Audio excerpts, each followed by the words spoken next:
Intended only for mature audiences. Viewer discretion advised. 1, 2, 3, Rain, talk to me. We're gonna hit a beat and talk about my Eve. Everybody, don't know what I say. I'm gonna do a beat. Make it stop, Rain. It's time to stop. Why did you do this? Stop. Rock, paper, scissors, right? We don't want Eve to be as simple as shut the fuck up, Seto! Tons of like memes, and these small gangers are like, we're the elite of the elite.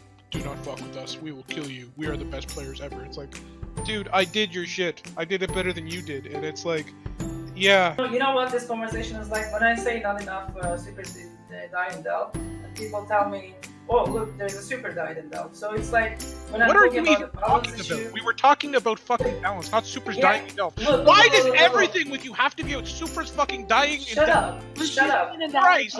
It's an analogy, moron. It's an analogy. Okay? You guys stop arguing. You act like a fucking married couple. Jesus It's- Christ. No, don't stop arguing. It's an Well, it analogy. is trash talk It's Tuesday. an I analogy. say.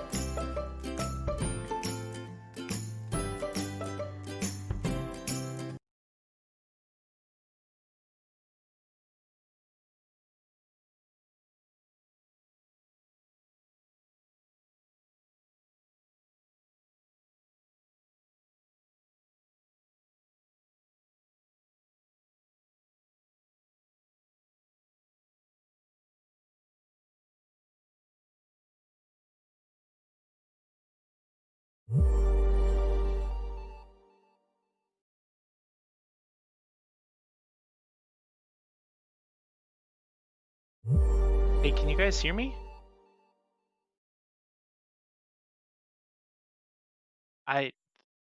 For some reason, I can't get the triangles off the screen. Something is happening. I can't take the triangles off. What?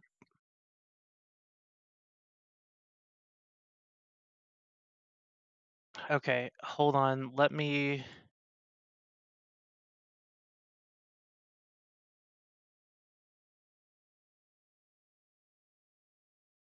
All right, I think. Oh fuck. Well, I mean, we're here, and I think everybody's on the screen, right? Can everybody see this? Okay, guys, Discord. Yeah, Can you guys yeah, talk? you- Just make sure I can everybody see can hear us. things. Oh, even the logo is I'm literally I watching some fucking gamer girl, but I'm here now. Jesus. Okay. What? Well, it How is seems this supposed to come here? My name is like fucking TRIGLAVIAN text. Like, what is this? it seems Just as talked though about it. seems as though the show has also been taken over by Triglavians. That's kind of It's almost interesting. like this is the topic of the day. Well, anyway, welcome Glorification of the fit. to welcome to Trash Talk Tuesday, guys. Or I guess Triangles Galore. That's kind of what we're working with today. I'm your host, Redline13. I'm the guy that hosts the show, along with my friends here in the Discord. This week we've got some interesting things to talk about, including NIARJA being taken over by the Triglavians. We're also going to have a chat about the changes to the Triglavian ships, and we're going to talk a little bit about nothing really happened in YTAC 2 ANO this weekend, but we'll talk about it anyways. So we'll be there. And I also want to announce something a little bit special for tonight, and for the remainder of the month for the show. So this show, next week's show, and the show following, we're going to be doing a little bit of a donation drive. For anybody that isn't aware, there was a derecho, I guess is what you say, like a really bad storm over in the western Midwest area of the United States in Iowa and around there. So anything that gets donated to the stream throughout the next few weeks, we're actually going to donate all of that money to the relief fund to help people that were impacted by that. So if you scroll down a little bit on the channel, you should see the donate button. Anything there is going to go towards that. So that's my announcement for today. And so the first thing we're going to talk about, well, we're going to introduce everybody first. So today we're joined by Ashtarothi, Ashrothi, why don't you go ahead and introduce yourself? Tell us a little bit about yourself and what you do. Greetings, fellow Empyreans. I am Ashrothi. I have been playing this game for over a decade now. Podcasting, writing, and doing live streaming it for a little over 7 or 8 years. Did faction warfare for some time. Now I run a organization known as the Convocation of Empyreans, which is about maximizing player engagement with EVE Online. And we have most of the time my stream has been focused on the Triglavian invasions through Chapter 1 and Chapter 2. And a lot of my exploration of New Eden has been surrounded not just about mechanics, but also about the story and the lore and keeping track of this ongoing plot that has now kind of come to a head and got everybody's attention. So it's gotten everybody's attention again because it was really big when it first came out, and then kind of fell off, and then kind of took center stage again once the invasion headed to NIARJA. So in between then and now, what's been going on? Like, how many systems do the TRIGLAVIANS hold now versus how many that are saved? Like, do you have that info handy? You don't. Yeah, it's okay. I do. Yeah, I do. In fact, I help run a website called kybernaut.space where we keep track of all of the invasions as they are ongoing because there is no public API. So as of right now, the Triglavian Collective has secured 16 final liminality systems. And the EdenCom forces, which are the pro Concord forces, have secured 40 different systems into fortresses. Now, not every system can progress into that final state. There's also what's called a minor victory that can happen if the system is not one of the cool systems that can go. And there are currently 42 EdenCom minor victories and 23 Triglavian minor victories recorded. And so those minor victories, both minor victories on each side can flip-flop back and forth, right? Well, in the early days, we did see a couple of systems that what I call reignited. In other words, they hit minor victory and then they went back into play again and was able to be fought over. But we haven't seen any of those that I know of recently. And so as far as I know, for now, minor victory is a pseudo like permanent state. But the big piece is that if it goes minor victory, that means it will stay minor victory. Even if it reignites, and it flips to the other side, it'll just go minor victory for them instead. Okay, so none of these systems can actually like go back to actively being fought over as far as like to be claimed fully for Triglavians or EdenCom. Right, they'll never be claimed fully. So basically, imagine, if you will, all of the doors are like closed, and behind the door, it like either can or there's either a prize or there's not a prize. And so whoever wins the competition gets to open the door and find out if there's a prize there. And that's it. Like if a system doesn't progress, then it just will go into a minor victory and that'll be the most it'll ever become based on the rules right now. Now, these things have been changing every week, and minor victories were not something that was originally part of invasions when they first were released, or at least Chapter 3 was first released. They were actually introduced to help people understand why and when systems didn't progress. Like, not all systems were able to be progressed. Not all of them were valid for that. But when the invasion just ended, it was confusing, and a lot of people thought it was a bug. And so CCP implemented this concept of the minor victory to allow us to see, like, oh, this one has been fought over, and it didn't progress, but it is owned by this guy. And there's some pretty good farming opportunities for people that want to make some money inside of those. So like ISK farming, and not necessarily player farming unless it's a Triglavian system. Well, no, yeah, it'd be ISK farming, because like we're talking about systems that are otherwise pretty normal, but they have all of the sites for the invasions in them.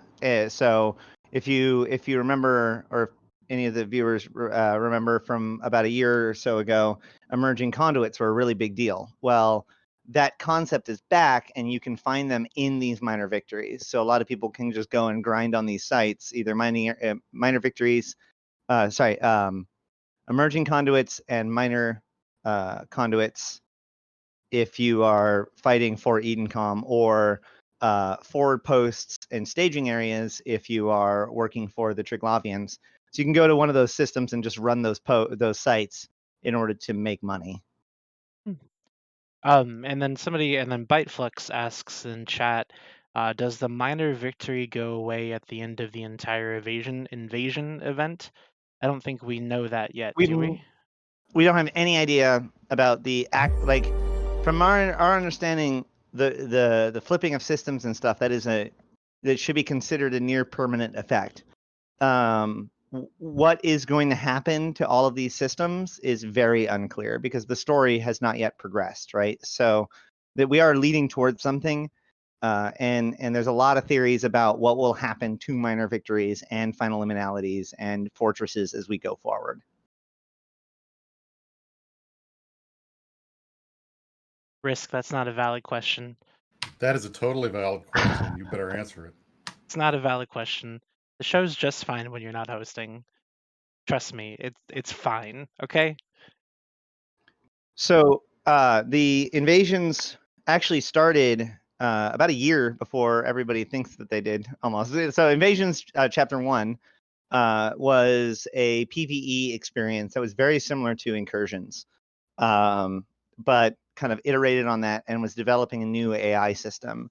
And so over the course of about a year, they iterated on this on these sites and the deployment of how invasions worked, and eventually started using this new systems to build all the different empire rats, which they then started to experiment with the live events during each month, especially during the first half of this year.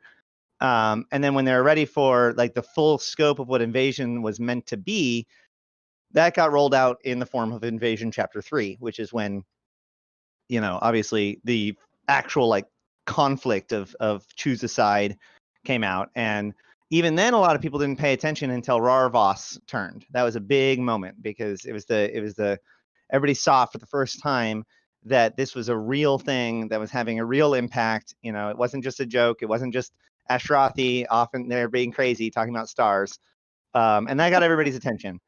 But then it kind of faded back into the background again. And the next big one would be now I can't remember its name. There's a Losec system, or there's a system adjacent to Losec that is Caldari occupied, that was used by the Caldari faction warfare group to project into the Losec area for quite some time. And when that came under attack, there was a concerted effort by a lot of the, I think it's Ikoria, by the faction warfare, Galente faction warfare guys, Wangs, Ardraw, and Gal Mill, to go in there and disrupt it, not because they cared about Triglavians, but because they cared about going in there. And once the system went low-sec, the moment it went low-sec, they just all poured in and just burned everything they possibly could. It was pretty incredible. But that was like the next big like moment when people were paying attention to invasions. And of course, 2-3 days ago now, NIARJA became Stellar Reconnaissance. And NIARJA was the one that we knew was going to be big before anything else, because even before invasions began, way back in the day, like almost a year and a half ago now, when we first started getting like the very early tremors that invasions was going to happen, one of the things that we started to get is these reports called Rasnaborg reports. They were obviously spying on our solar systems, and we were getting reports about Gamis and a few Misha and a few other systems. And one of the systems that was listed is NIARJA, and each of the suns have a different. They have all these different like qualities of the suns that are being mentioned. Porvitium, things that may refer to the light and the luminescence of the star, et cetera, et cetera. But one of the things that it says is eminence, and eminence being like of God, or ever present, or dwelling within, or the central body, not like eminent, which is like coming up soon. So eminence, you have eminence flame for the orange bright star. You have eminence wane for the white dwarf. But NIARJA had the title Eminence Glory, which was kind of confusing at the time. And then right before Chapter 3 happened, in the event, they released a set of data streams from the Triglavians known as the Zordosh Chislov Zemikorg Noimata. Yeah, that took some time to practice. Which you can look up, XCZ. If you just search for that in game, you can pull up those data streams. And in the last one of the three, it says that the veil of liminality shall pass over the Eminence Gold and Eminence Glory alike. And so that's how we knew that the stars that the Triglavians would want would be these blue stars, blue and yellow stars, is because blue stars are Eminence Glory. Yellow stars were theorized to be Eminence Gold. Obviously, since those are the ones that are progressing, that seemed to be true. But, you know, while it's easy to theorize that Eminence Glory is all blue stars, it's possible it's only AO blue stars. And in fact, the last message we ever received from the Triglavians said that absence of Eminence Glory has been a problem for them. And that's after we already had O1 blue stars and B0 blue stars. So clearly, do we think that NIARJA is like the crown jewel of the Triglavian thing?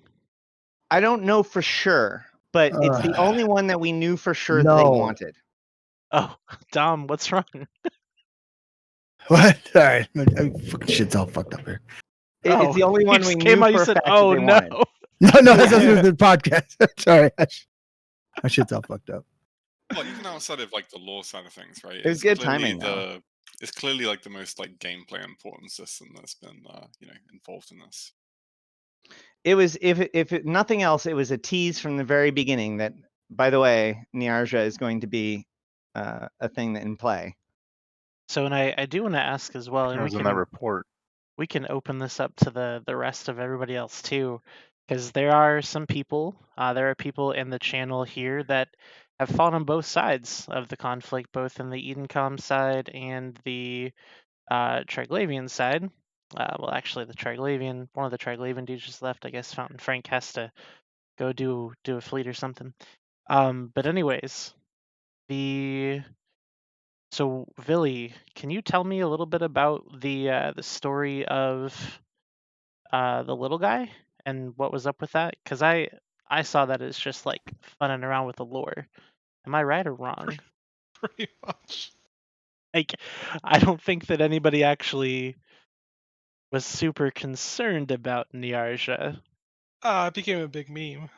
But we had been having lots of issues trying to explain. Like, everybody's like, well, what side are we on? And for the most part, like, we've been on the Trig side or not involved at all. And it was like, okay. But there were some people like, well, we want our logistics routes, and we were just trying to stay neutral in all of it. But, like, people kept wanting us to take a side, and then Goon showed up with like 150 people, so we're like, whatever, we'll have some fun with it. And we declared for Edencom. But there was no point actually going up there doing any fleets because, like, when we actually declared, it was at like 27%. Edencom was pulling it back. I went to sleep, and then I came back, and I woke up in the morning. It was like 2% away from being final Lumena. I'm like, oh, okay. I was like, whatever. It was just kind of a funny thing. It was funny that there was a group that, I'm not going to mention the name of the group, but that group spent like 17 hours just pushing the system, like no bullshit, hardcore. I never mentioned any specific group. I just mentioned a group that there were several groups. I mean that tried to push it. But yeah, it was one of those things where like, what do we think this is going to actually mean in the long run as far as logistics routes? Because I guess I saw on Reddit and Twitter that it changes the route from 9 jumps to 46 jumps. Is that if you gate your shit, but nobody does. Yeah, because it's all jump raiders, right? And you just jump from one spot to another. Something like that. Yeah, it's like I wouldn't say like, which is nothing. I wouldn't say like nobody gates their shit. Well, that's not true. I think a lot of people gate. People their get caught all the time. A lot of getting people their shit. a lot of people in no blocks don't gate their shit. That's for sure. You shouldn't get your shit, but people do it a lot. No, but I mean, There's they're just something- inferring that they have jump freighter logistics, right? That's basically. I'm actually gonna pull up some kill mails of people who decided to gate their shit using the new advanced search feature on Zkill, which is on now. Is it gone? Zkill CCP. I feel it's important to note that the Triglavian nullsec system is not the same as a normal nullsec system. This is not a matter of like, okay, now you've got nullsec, so there's sinos and stuff. Like it is only a change in Concord's response. So you actually have a system with no bubbles, no bushes, no bombs, no sinos, no capitals. And if someone grinds enough standings with the Triglavians, which you can do relatively easily by running via dread sites and stuff, there's a process. But anyway, if you get 3.0 with the Triglavians, they will actually start actively defending you. So the Werposts will actually guard you as you go through the final liminality. Not suggesting that anyone does, but I'm just saying it's not completely cut off. What you're saying is, I mean, that would be cool though. Building standings to just trade. Really? That didn't sound That is cool at all. That is actually one of the interesting things that Invasions has done for our organization, since we have logistics that go all throughout HiSec. We've actually, with this last patch, they made it so that you cannot be neutral with the invasions at all. Well, yeah, pretty much, effectively. So, if it used to be that you could have this like 1.0 standings buffer room where you could just have none of them shoot at you. But now, if the Triglavians are not shooting at you, that means Edencom is. So what that meant was that suddenly all of our haulers had a lot of problems going through minor victories. And so this patchwork, NIARJA is just a really big example of it.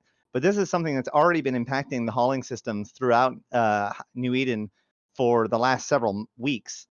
And this last week was kind of locked in to be much more serious, because any given hauler can only pass through either Edencom or Triglavian systems safely.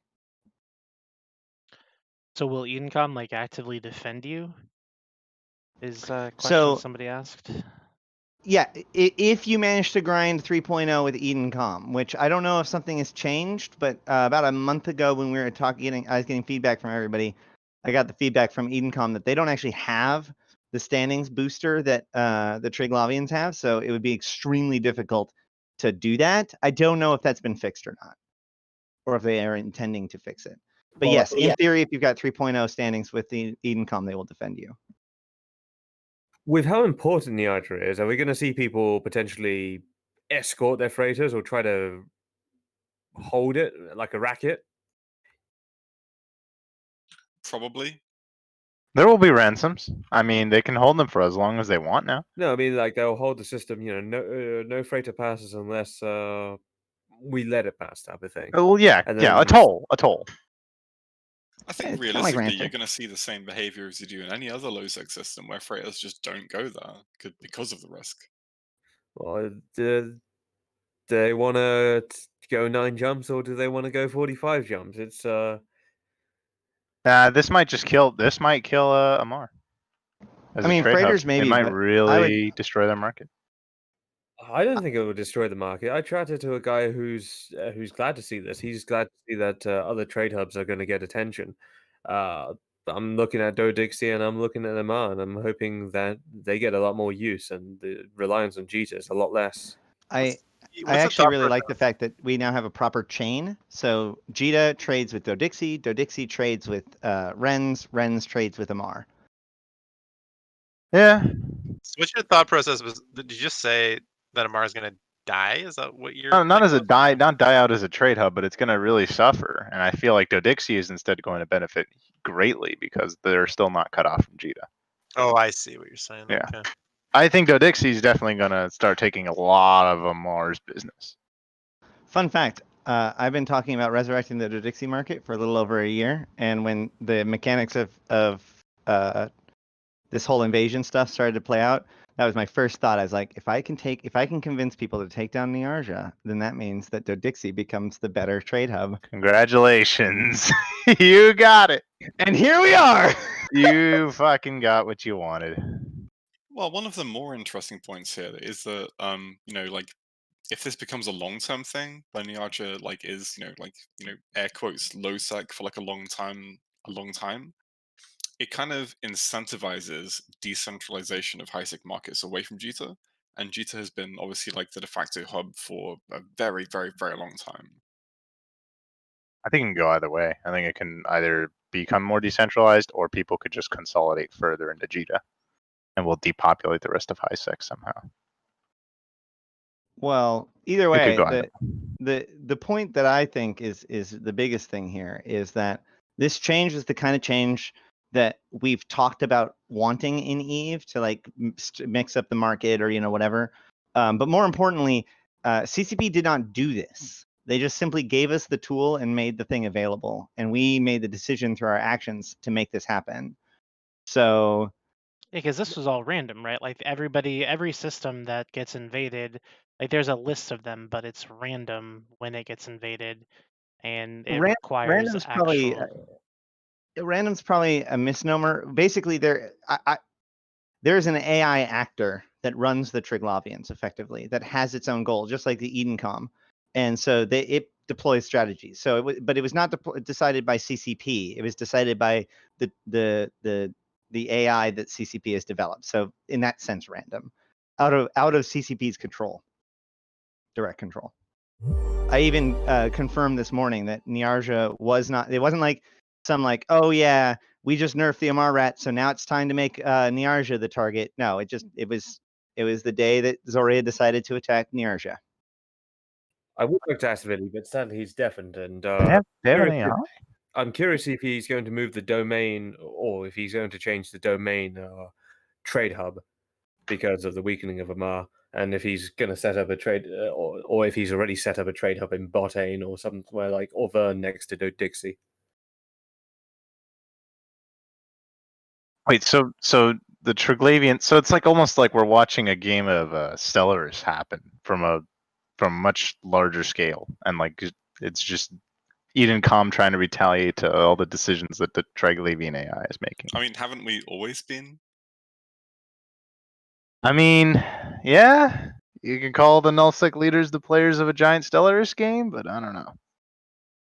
I think maybe we should. Or like any 4X game, I guess. But yes, but we have an AI component at this point now. So like, really, that's interesting. So and both EdenCom and the Triglav forces are operating on their own kind of will. EdenCom is of course pushing into low sec, deploying Sino jammers, etc., and kind of expanding their influence in some pretty murky ways. And there's a broader story that's kind of coming to a head. So it's that's why I said like it's unclear what's going to happen to these systems as we go on. I remember at one point I asked Sledgehammer if they were going to change the DD LP to EdenCom LP because that seems to be more accurate, and he just kind of responded with, I have no comment on the future of EdenCom as an organization. So there's a lot more to this story, and the neat thing about it is that you're absolutely right. It's like there are these two forces that are trying to do things, and they're acting against it. He's even referred to things like he said an EdenCom feint, as if like the AI director is intentionally picking a system that it knows it won't go liminal as a way of like feinting to distract from a different system that it does want. So I don't know the full like scope of what is going on behind the scenes. I'd like to one day sit down with Sledgehammer and really pull it all apart. But what's happening is far more complicated than people give it credit for. Oh, I give it okay, loads of credit. That's interesting. That's a first. So I do want to mention before we keep going, because I forgot to say it earlier, but in conjunction with this donation drive that we're doing, I'm also going to give away 500 Plex at the end of the show. So Oh, shit. there's that for you guys. I'm sorry I didn't mention it before, but yeah. So cool. So in reality, and Villy's muted now. Oh yeah, what did happen to the introductions? We never did the introductions for everybody else who just started talking. Nah, you Boom! I introduced didn't miss him there. Yeah, because you Right. introduced the main guest in a sense. Billy's busy doing some other stuff. Like there's And like some fighting happening. basically, Lily. we're all just fucking chopped liver. So, We're just, hey guys, feels yeah. good. We're just pawns on the chessboard. And Atomic Pancake, no, it will not be 500 Plex to the donator. It'll be 500 Plex to basically anybody who's watching gets a chance to get the Plex, right? Because if I just did it to donators, then that would technically be RMT, and I don't want to get banned today or any other day. So yeah. Anyways, so I mean, we can go back through these introductions if we want to. You guys can start at the top and work your way down. Dude. Start off with or not. We can just continue where we left off. I mean, it's up to you. I think everybody in Twitch chat right now needs to donate so that red line gets fucking banned. Why? Why would? Because if everybody donates, then you are RMT. So, Ooh. hold on. I'm gonna put my I'm also partner hat on and say that's actually not true. He can say that he will do a giveaway if they hit a certain threshold, as long as everybody has full access to that giveaway. Look, I'm trying to create a situation which sounds like it would benefit the chat people to give us money for Iowa. That's basically what I tried to do. So I mean, it your is. Your logic has no power here. All right. Why must you do this to Redline? Where's Iron Bank? He knows Because he's a lot not about this, actually right? going to get Well, banned, it's but kinda it sets funny, the but- I know, but stage it's for like- people to be more willing to donate. Let's just put it that way. Okay. Well, it only took 31 minutes for the show to de-escalate to something that I can't even recognize anymore. So I You're think that's a welcome. record, guys. I think that's a record. Just Yeah, look, well, you'll- Trying to introduce people. I don't know. I don't know. You don't know what? I think it is. I think isn't this more of an escalation, or no degradation? Yeah, Yes. kind of. So introductions. But I know you just went I up. know- You just doubled your percentage of donations. You're welcome. Anyway. Donate to see if Redline gets banned. Cool. And that it sounds- all the money goes to a good cause. I mean, win-win, man. It's true. That is true. So, anyways, back More to corn for everyone. Is that what the cause is? No, the cause is so I'll say it again. We're doing a donation drive from now until the end of the month for anybody who donates to the stream. All the money is going to go towards people affected by the derecho in Iowa. So what do you consider affected? I mean, it bothered me that day. So do I get money? Actually, a bunch of organizations that have stuff set up. I unironically, so my corporation has their headquarters there, and they blanket sent out an email said, if you don't have power, if you don't have internet, don't worry about work. You're getting paid. And then now they're passing out, so they have a foundation which they've donated money to, and then they've sent out an email to like the entire company saying, if you need help, here's a list of resources. If you want to give money, here's a list of resources. If you are just with the company and not located in Cedar Rapids, here's a list of donations that you can do. I think people who can't go to work or don't have power are just mass volunteering. I've seen hundreds of Facebook posts of people offering chargers, showers, food, like ice to people. It's absolutely insane right now in Cedar Rapids. That's I'm headed really back nice. tomorrow. So when did you get power back? They said we got power on Friday, but I had already left by then. Or were you back down in Otley? I threw out a whole trash bag full of like food from my freezer. It's a couple $100 sucks. worth of stuff. There's pictures out there of people without an actual house though. Like they have a refugee camp literally set up because people don't have a home. So it's pretty bad. Yeah, a couple of towns around here got hit pretty hard too. Yeah. And my boys, he's back home with me because there was no power until today, I think, for him. And so that is what we're donating to. Our goal is 500. That's the goal. It might be a lofty goal, but I think you guys can do it. I think you guys can muster that. Did you already explain how to do it? I did, yeah. If you Damn scroll it. down a little bit, there's a link there's a button that says donate. Just click that, and then I can also link just the regular link as well. It is right here. I'll put it in the chat. And this is exclusively for the people affected by that. I'm just going to donate it to one of the organizations and call it a day. Titan Strong says, "Where see the trash talking? Do we need to trash talk right now? Is there anything to trash talk?" Titan Strong's a little bitch. There's That's what I heard. plenty. What do you mean? Is there anything to try to talk about? Let's There talk always about- is. It's just right now we're not. So the day before NIARJA happened, EdenCom managed to claw back a liminality into making it Fortress, which has never been happened before. Like we'd actually tried to do it and it didn't work. They're like, "Yeah, we got this now." And then the next day, NIARJA went liminal, or the same day, NIARJA went liminal. And as soon as it went low sec, there was nothing. They didn't pull it back or anything. What happened? What happened? Why'd you guys give up at low sec? So can I just want to get a rundown of the people in the chat which side you're on. So which side are you on? Can we give it like an X or an O so we get like XO in the chat? No, I'm just gonna do a poll, a Twitch poll. If you look at the top if you look at the top of the thing, you'll see.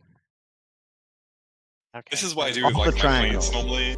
Like if I get my fleets to like decide on a thing, it's like an X in fleet chat or an O in fleet chat, and it looks like a big like line of like XOXO like it's like 90s like fat boy kisses, that kind of shit.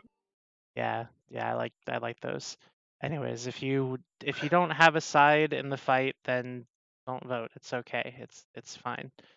And shouts to the boys that are donating. I appreciate that a lot. Thank you very much. See, I knew we could do it.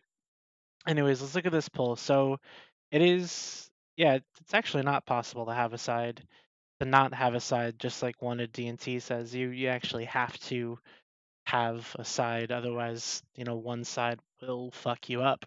That's just the way this whole thing goes. Yeah, by default, if you're a law-abiding citizen that wants to follow the rules, then you work for EdenCom. You bootlicker. So interestingly, like a pretty decent number of people who were involved in like the leadership and kind of galvanization of like the TRIGLAVIAN community and kind of like that side of running the sites. A lot of them came from like the kind of junior FC team in test. A few people in specific and specific corps, that kind of thing. And I tried to actually like reach out to them and get them to come on the show today to come and talk about it. And their response was no, which I find quite upsetting. Well, why not? Why didn't they want to come on the show? I don't really know. I can pry and go find some answers, but I think they're just like a little bit camera shy, that kind of thing. Not really too much to say. That's probably it. Byteflex, thanks for the donation to the cause, dude. Appreciate it. I mean, that's fine. You don't have to actually find out. It's interesting though that like this is like a factional thing. Like, even though it's like a a high sec thing that's like not really related to null sec, it is still kind of related to null sec in a lot of ways. Like, with NIARJA in particular, right? Like you see like the big push coming from like goons as well. Like that's like they were the people who like came in like bulldozed a little bit in NIARJA, and then the whole community as a whole, like the TRIGLAVIAN side of it, that was like a thing that was like run by a lot of people from test. It's interesting like the influence that people have, even though it's like not really a thing that they're like air quotes known for. Well, one of the interesting things about it was, so as you pointed out, a lot of the original leadership of TTI and a lot of the SCs did come from, or several of them come from test. But the morning that NIARJA, the morning after, I say this in like US time zone framework, but the morning after the NIARJA went live, there was a ping that was put out by Legacy saying that basically threatening anyone who didn't side with EdenCom, or that sided with the TRIGLAVIANS. And so I know that a lot of our leadership actually got recalled and got threatened and got told that they weren't supposed to participate with it for fear of angering their test overlords. And it was actually quite some time. It wasn't until later in the evening that the goon swarm showed up. The problem actually was, I don't know this for sure, but my assumption is the system pushes in one direction or another based on the amount of rats that are killed, and the sites and the squads that are killed, right? Like, so a rat team will have a certain amount of points behind it, and then once you've killed enough points, they'll scatter, and then that will like contribute to the whole. So an individual rat killing may or may not be that impactful, but it's the killing of the team that ends up causing the points. But if both sides are just destroying everything, then that means that nothing progresses. And so for like 4 hours, we had no progress in either way. And so the big thing that Goonswarm did was, while Edencom was doing some suicide ganking, they don't do suicide ganking nearly on the level of Minilove. And so it was less about running the sites and more about suppressing the enemy's efforts that allowed the Triglavians to quickly grab, as soon as the gang squad started to come in and it started to go into evening US time zone, you start to see a fall off of the Edencom effort, and that stalemate is broken, and it goes from 75 and it pushes all the way through. Like, I remember what I was doing. When I was in NIARJA, I was fighting for Edencom, but my whole thing was run around and try to rep Edencom ships to try to stop the Triglavians from making progress.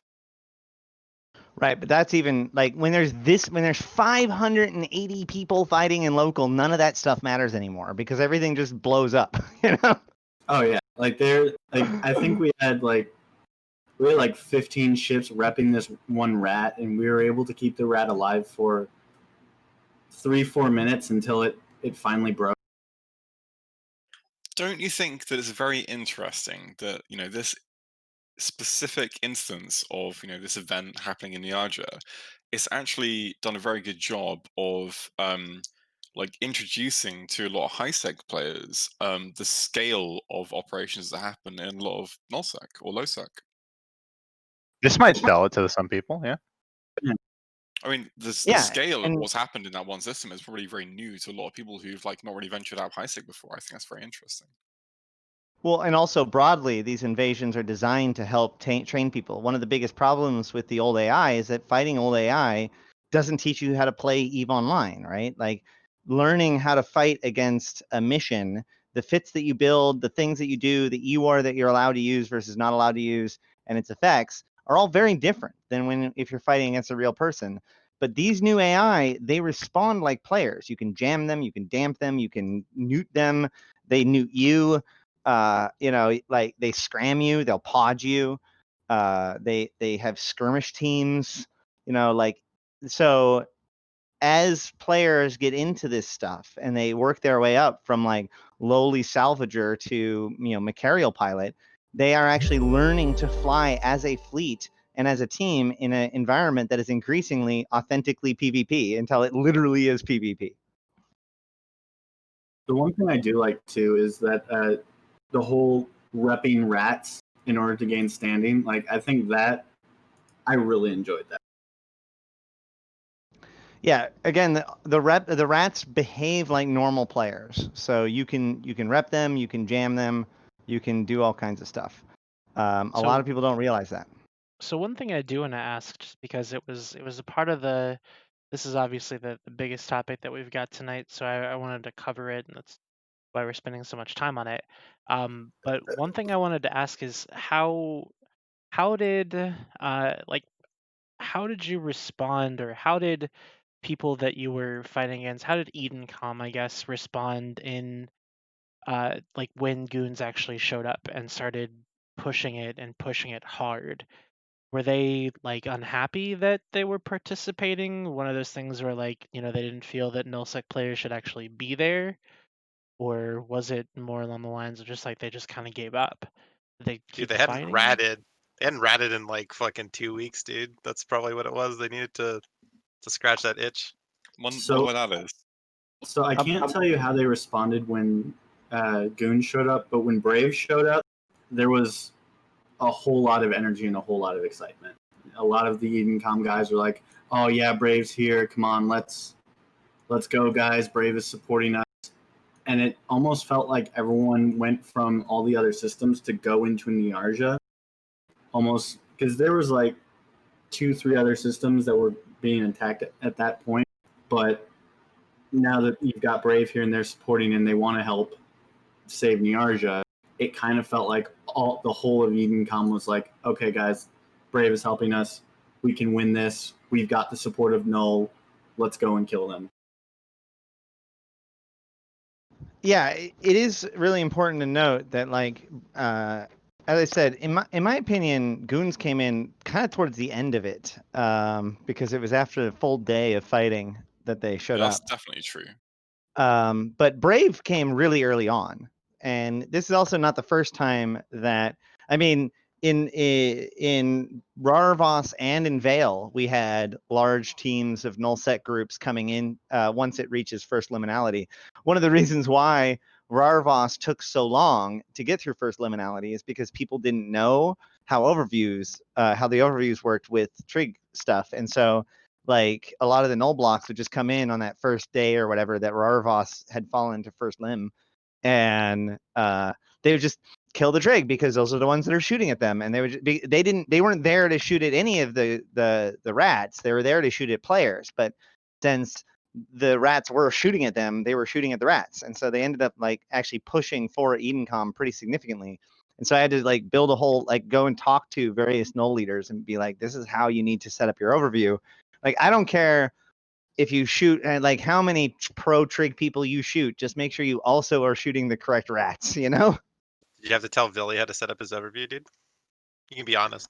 Well, Billy's This is pro safe space. Edencom, so his is defaulted. Oh, So that's So true. people are talking about about how there's not that much trash talk going on right now.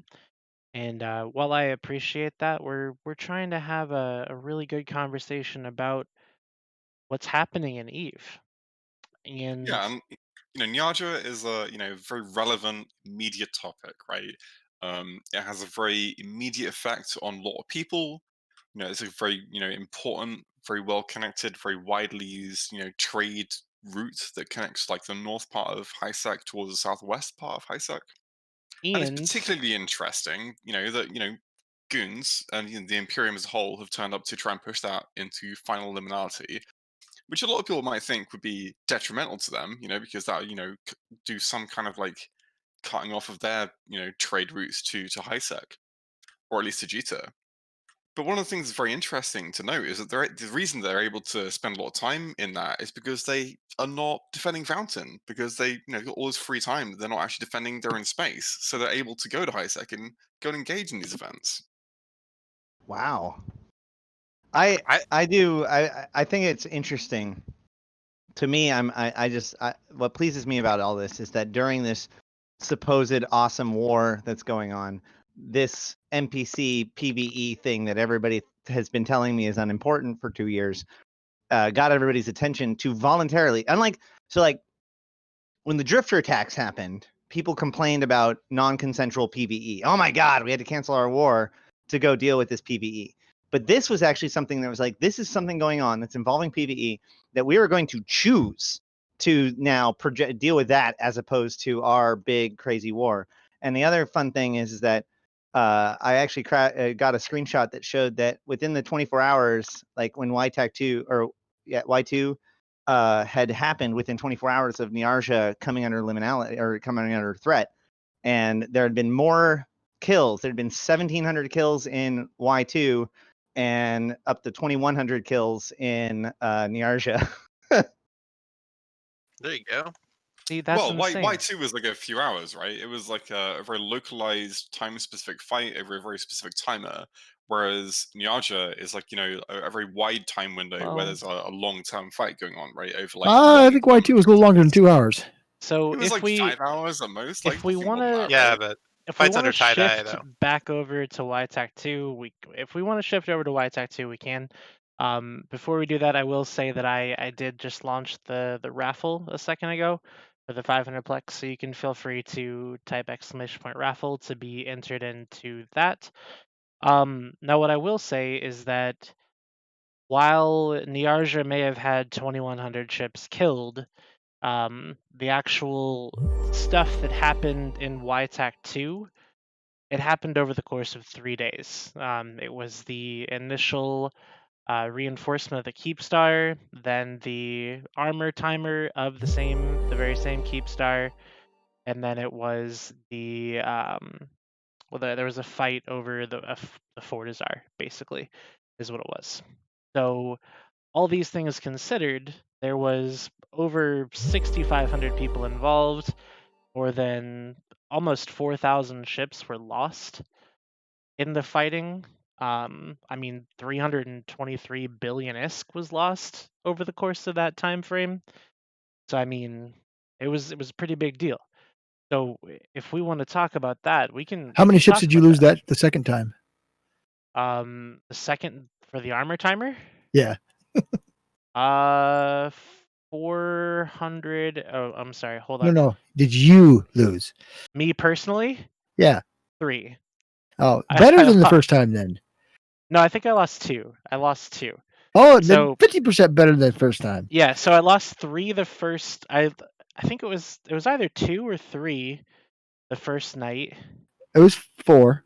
No, it wasn't 4. For the shield timer, I'm on 4-year kill mills. I know it's 4. Okay, I didn't think it was 4, but it could have been 4. I don't know. Either way, Dom's counting. I just continued to die over and over. Like you guys just kept priming me because you're. I was fucking impressed how assholes. fast you were able to get back in the fight each time, though. That was very good. You did a good job doing that. Dude, I was telling Bunny, like, there's Ferrexes are like 100 mil, right? And Oh no, there were you could definitely just whelp shit out of those. they're 100 mil, and a goon kill mill to me is worth much more than that. Like, I would rather get on 100 goon kill mills and lose 100 Feroxes than, like, not get on 100 goon kill mills. You get 50 know what I kill mean? mills, lose 20 Ferrexes doing it. I consider that still a win. Yeah, well, why not? It's Yeah, I a agree good with you 100%. Yeah. For everything else, there's MasterCard.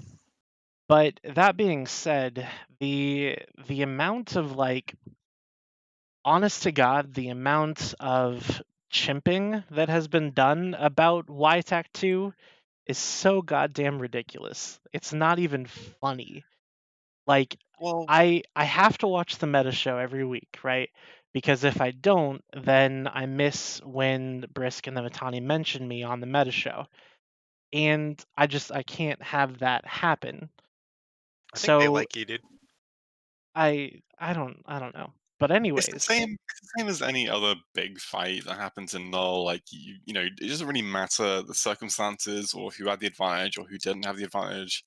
Like there's just like an enormous amount of chest beating that goes on. The side like thinks they won. Like it's very normal. I mean, and it was literally. Let's be honest here.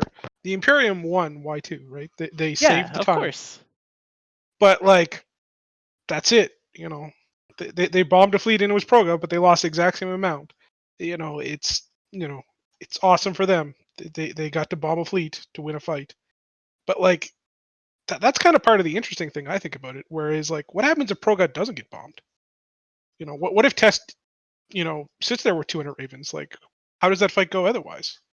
Right? Because random bombing runs are a pretty standard staple of EVE. Every once in a while, you just get screwed by them, right? But I don't know. I'm kind of curious because, like, I get it. It's an absolute victory for them. They saved the Keepstar first time. They haven't lost a Keepstar in like 5 or 6 times, or first time they've won a Keepstar timer out of the last like 15 or whatever it is we're at now. Like, props to them. Big victory. It must be nice not to lose the Keepstar for a change. But like, It was nice. Just so you know, it was. I'm sure it was. No, we get that. Yeah. The real development for the goons has been like Big Red Boat actually like successfully landing fucking But it bombing runs. wasn't boat. That's the thing. It wasn't I boat. find Yeah. funny. No, it was not boat. Bliss. It was Blitz. But they gave all the credit to boat, and I was like, oh. But boat does have one though, right? There was one before. Yeah, this one of the first That's waves was important. boat. All the rest was Bliss, in my understanding. Oh, gotcha. Yeah, so Boat came in with the first wave. Now he had about 40 or so bombers. So he No, I it wasn't think, anywhere near that many. Yeah, it was. I saw him. I man. was there. It was like It was 20. Either way, he bombed the Ravens. The Ravens were in like half armor at that point, and then Bliss came in for the alley-oop and took him the rest of the way. But I mean, the thing is though, is that while that victory was well earned, and I'll be goddamned if I wasn't sitting there streaming it on this channel, talking about holy shit, I can't believe what I'm seeing right now. Like the amount of chest beating after the fact, I just don't think is necessary. Oh, I But maybe think it so. is. It I don't. is. Why? Why It's is it definitely necessary. necessary? Why not? Well, because Because you tell me you guys win a chest beat, had you push it into the whole timer? Probably not. No. Oh, that's a lie. That's what we've been doing for the last 3 weeks. Is And pushing keep stars every into whole time it's timers. nothing but fucking spurging chest beating in local after every fucking one. Don't tell me there's not. Dude, you can't look at local to be like the official like pan fam. Reddit's worse. Rhetoric, though. Come on. Like, no matter who won the timer on that fight, Doesn't matter. Yeah, you're right. It doesn't matter. Whichever side won, they would have been chest Doesn't beaten, matter. you know, Well, like slagging on yeah. Reddit a little bit. Like, this is how it normally goes, right? It's the way it But works, exactly. The interesting thing about this is that, you know, like Goons, like, you know, in fairness, I kind of agree with Billy. They decisively won, you know, timer in that particular fight. I think the ISK war was like pretty even. It was like 92 to 80 or something like that. But, you know, like they won the timer, so, you know, fair enough. You know, props to them for that. But realistically, like, even though they had, like, you know, a chest beating victory, it hasn't changed the status quo of the fights in that region in any meaningful way. Like, we can go and, you know, reinforce that keep star in a week's time, and the armor timer is going to be exactly the same status quo that we had before, right? Yeah, I mean that's kind of the thing. Bunny, what you're gonna say something? I have a completely unrelated gripe due to what I just witnessed, but you guys can Okay. continue talking about the circle if you want. What was the unrelated gripe? How is this warping through bubbles thing still not patched? Well, there's no way to patch it. You can't patch it because it's based on like bubble mechanics, dude. Like, tell me how you patch it. I can tell you how to patch it. Are you talking about the 500 km like ping? You paid me a coder's salary and work at CCP. I'd tell you how to patch it, but that's not really my job. No, now, I'm not is it? talking about like how to patch it. I'm talking about how do you mechanically fix it. I can tell you Because how to if you mechanically change fix the it. range, all you do is change the math. Okay, I can tell you how to mechanically fix it, right? How you mechanically fix it is that when you warp to a point in the space and you do the check for what is the, you know, furthest away bubble at 500 kilometers that you are able to be dragged by, what happens is when you find that bubble, you do a second check for what is the 500 kilometer bubble from that bubble that you can be pulled by, and you do that for every time you can be pulled by a bubble. It's very, very Complicated. simple. As long as it fixes it. I just watched the Init fleet move through the Kebbers Gate just now by going through a whole bunch of bubbles. And like what that would mean is that whenever you warp to a big swarm of bubbles, you would get pulled to the furthest outside point of that bubble to where you warped to. As long as the furthest outside point is within 500 kilometers of like the next bubble, for example. Yeah, but should you Sounds actually like fix it? sounds like bad bubble clever use of- placement to me. Yeah, but it's a clever use of mechanics. So, like, It's not though. Yeah, it's not really though, and like you just warp straight through. Well, You yeah, figure out, because you- figure out which because you warp- bubble you need to land on to jump the gate instantly, and then you warp It through all is the a rest. clever Of them. use of the mechanics, right? But it's a clever use of the mechanics, which is very much not in the spirit of what the mechanic was intended to do, right? Which makes it, in my opinion, an exploit. Well, how is it different than webbing a fucking freighter, dude, or a carrier for that matter?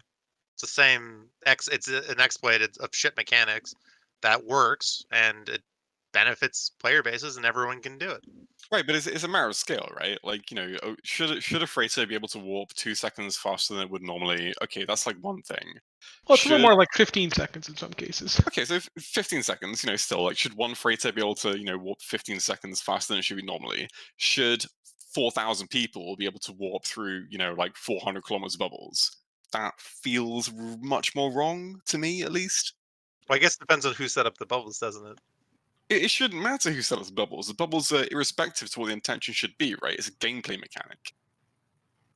Yeah, but if you're the one who set up the bubbles in the gate, then you can, get your ping all ready The and set up, point and then you of can move your bubbles, shit from a through. gameplay perspective, You're is to once again interdict missing- your warp. So if you are able once to again warp missing the through entire them, it's entirely against the design the designed mechanic of bubbles. No, I understand the point. I'm not missing the point, Bunny. But the point is that like CCP has a bunch of broken shit anyway. We exploit it all the time and nobody gives a fuck. But it's doing something now and everybody's crying. I don't know, dude. You can do the same fucking thing. You have an equal opportunity. Right, Well, there you go. nobody's crying It's that still Initiative is broken. doing it. Everybody's doing it. We made a It's video still on how to fucking do it. broken. Like, I don't feel better about it from the fact that I'm doing it myself, right? It's fucking broken. I'm not even sure what we're talking about at this point. Yeah, wait. Since I when feel were better about bubbles it. bugged?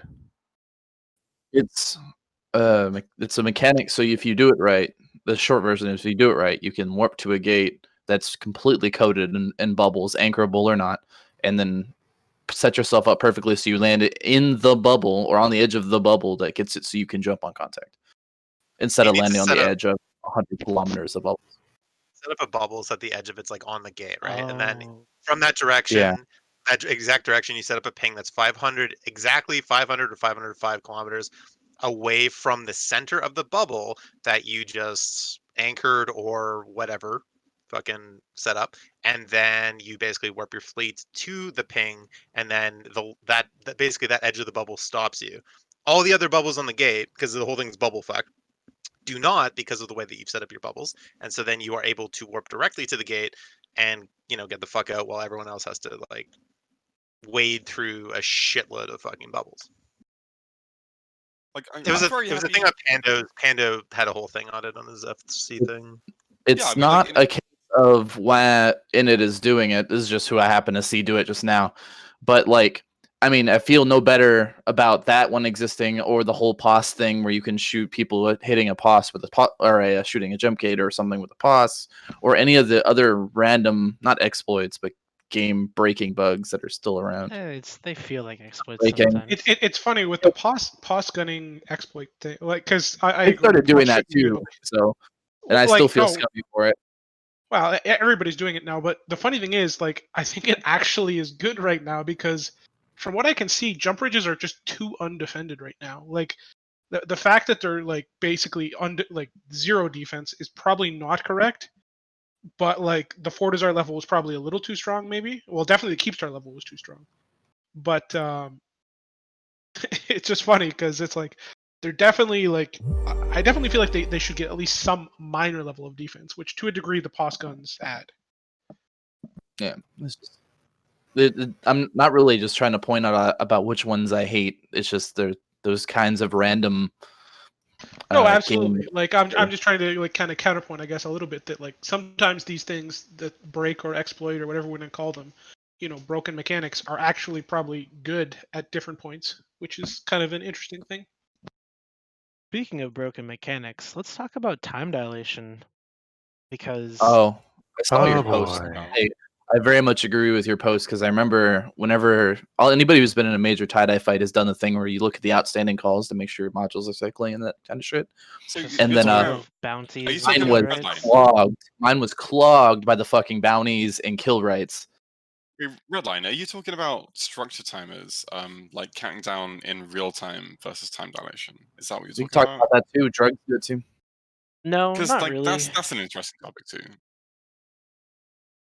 I'm not really talking about that. I mean, that is a shitty mechanic, but it's something that has been used by, I mean, any side in any conflict ever.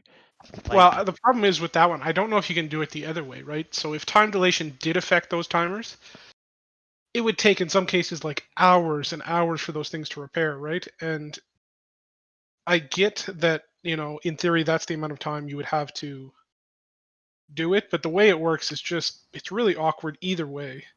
And I don't necessarily know if the way it is right now is any worse than the alternative. I mean, Do you feel like a middle ground might be a better solution, where it's like 50% time dilation, something like that? Well, I think the Maybe, the thing that I'm mostly concerned about is just the fact that, like, I'm certain that node was reinforced, right? I'm absolutely certain that it was. It was reinforced 100%. But it's still, and the fights, like everything recently has felt like this, but it was something where, like, if I would move my screen even the tiniest bit, my screen would just freeze up. The same thing happened. It happened on the shield reinforce. It happened on the armor reinforce, and hell, it even happened when we had the smaller fight on the Fortizar, like the day after. And I don't know what's causing that, but I need it to stop.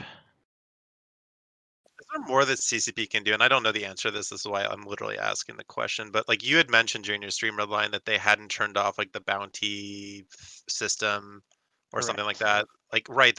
Are there other things that CCP can do though to make it so that when you have 4,500 people in system or however fucking many people were in the system at the time, the game actually sort of still can kind of have a chance to work?